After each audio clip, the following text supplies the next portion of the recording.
And with that plot twist, now in part 2, they also garnered to the female players also, with allowing them to be able to create a female character.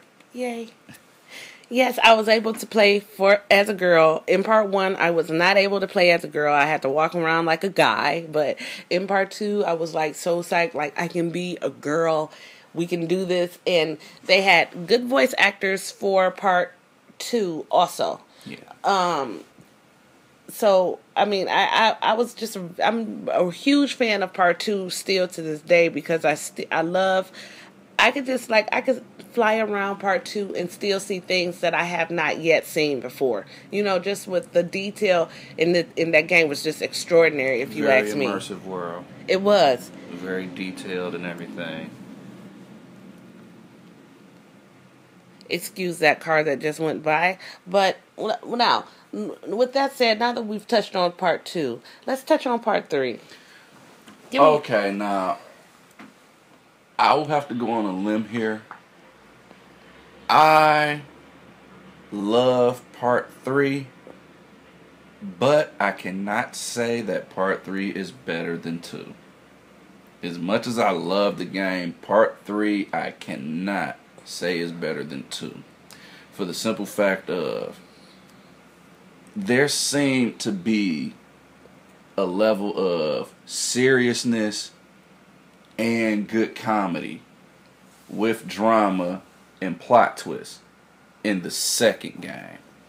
The third game just seemed to go a little bit more ridiculous with the whole plot and everything. Now, I know Saints Row is a game for, being over the top and, just having fun with everything, but they kind of went a little far over the top. Not too far to lose me, but just they went far enough. There are a lot of things in that game that I don't agree with, but at the same time, let it pass. They did do a good job on the game. It is still a good game.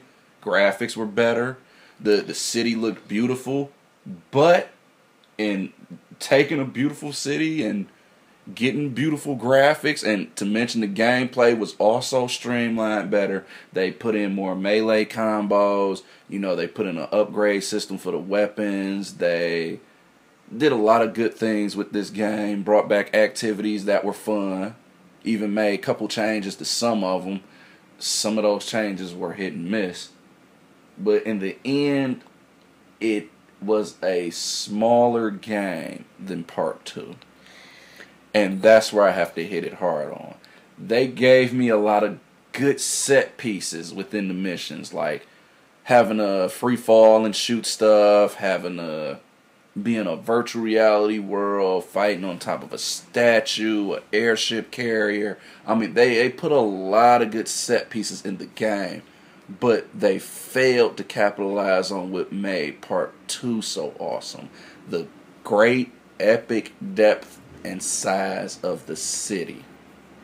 They took that away. Now, I'm not sure if it was because of time constraints, and like they said in an interview that Angry Joe had did at E3 when he was talking to one of the guys from Saints Row, and the guy said they went from a team of 600 down to I don't know how many they have now. So you can see where that 600 people in effect on games 1 and 2, and not having that 600 people in effect.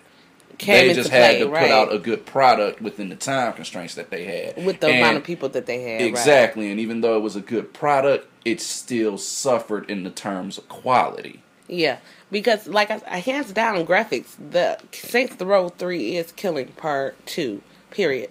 I was still like in awe of like when it rained on part 3, you could see the reflections of the buildings in the ground. You could see your car's reflection. It was awesome. I said, "Wow, this is kick-ass graphics." But the city itself, Steelport, is so small. It is. I just said, okay, I'm a huge. I like to look at the landscapes, right? Yeah. Even though they don't really have anything to do with actually playing the game. The visual aesthetics do a lot for immersion. And yeah. If you aren't immersed in a game, you're going to be detached from it. Yeah. And if you're not detached from it, there's a good chance. If you are detached from it, there's a good chance you're not having fun with it. But what I do like about one thing that I must say that I like about Saints Row 3 is they took out multiplayer. They kept the co-op, but they took out multiplayer completely, which is a good thing because I'm not a fan of multiplayer.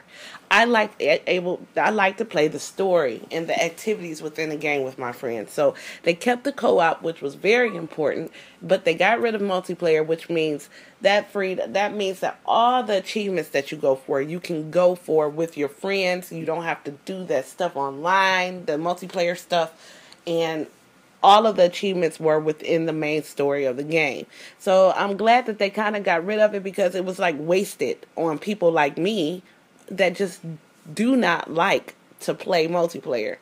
Okay, so, but I also like how they did the carjacking, where you can just jump into a car, like get out and go. Because like with part 2 and 1, when you would go to like steal someone's car, it would automatically run you around the car, or if you're doing it from the passenger side, it will run you around the car. Then you have to go through this little thing where you snatch the person out and then you get in. But if you have a gang member or a police officer right behind you, by the time you do that and you get in a car and try to take off, it will automatically snatch you out. So being able to, on part 3, to just jump in a car and go, that really was a awesome upgrade to the game that I liked.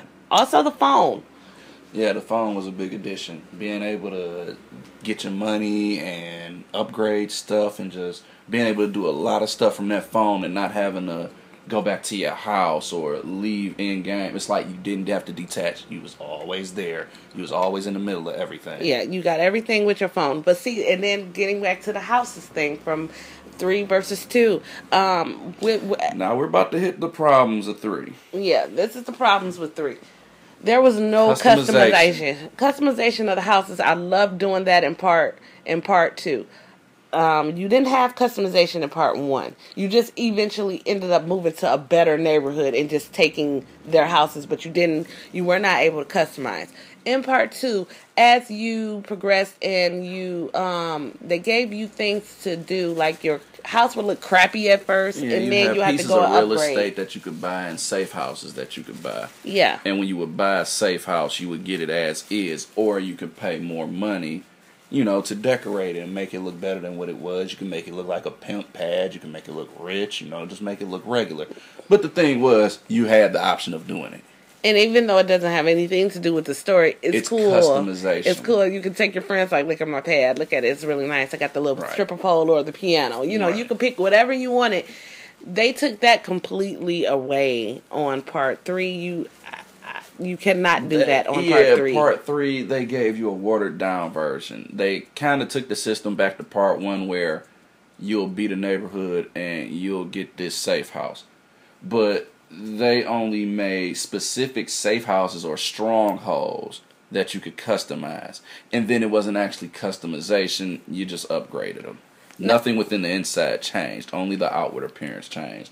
Plus you were allowed more perks, which was the big addition for the upgrades to a stronghold.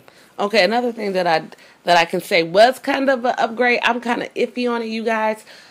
The whole eating aspect of the game where you don't have to eat. I like the way it was done now. The eating aspect took you out of the action. You had to hurry up and eat a burger only to realize that your power is about to go back down again anyway. So what happens when you finally run out of food? Oh, you're going to sit there and die. With 3, they made it so that your health would come back. You would purchase upgrades so that you can take more damage and not be affected by fire and things like that, until ultimately when you get all the upgrades, you're almost superhuman and almost nothing affects you. So I like how they went over to regenerating health after you wait a couple seconds, because that, let's face it, that's always better in any kind of action game that you're playing. You don't want to be bogged down with trying to find a health bar or something to bring back your health bar, because eventually it's going to change the whole way you play. You're not going to have as much fun with it, because let's face it, people, when you are playing a game where you have absolutely almost no health, your whole tactics change. You almost, in essence, become a coward. And nobody wants to play that way. Nobody wants to run and hide or defend all day and wait for a certain opening. That kind of stuff is no fun. All right. And with them having a regenerating health bar, they kind of took all that away. You can just run away for a couple seconds, But then I think and then come back into the fight. But then I say that it kind of takes away from the aesthetics of the game also, because once you get rid of that health bar, like they did, it took away businesses that you would go to, like the Apollos, the Freckle Bitches, the Fuck You Fuck Me's, and the damn the brown baggers. You say that, if you take, but in essence, they never took any of that away. If you think about it, you could go and buy all those establishments, right? They did that on part 3. They just didn't name them Freckle Bitches or Fuck You Fuck Me or anything like that. They're just called pieces of property. Yeah, and you buy them and they give you money. Yeah.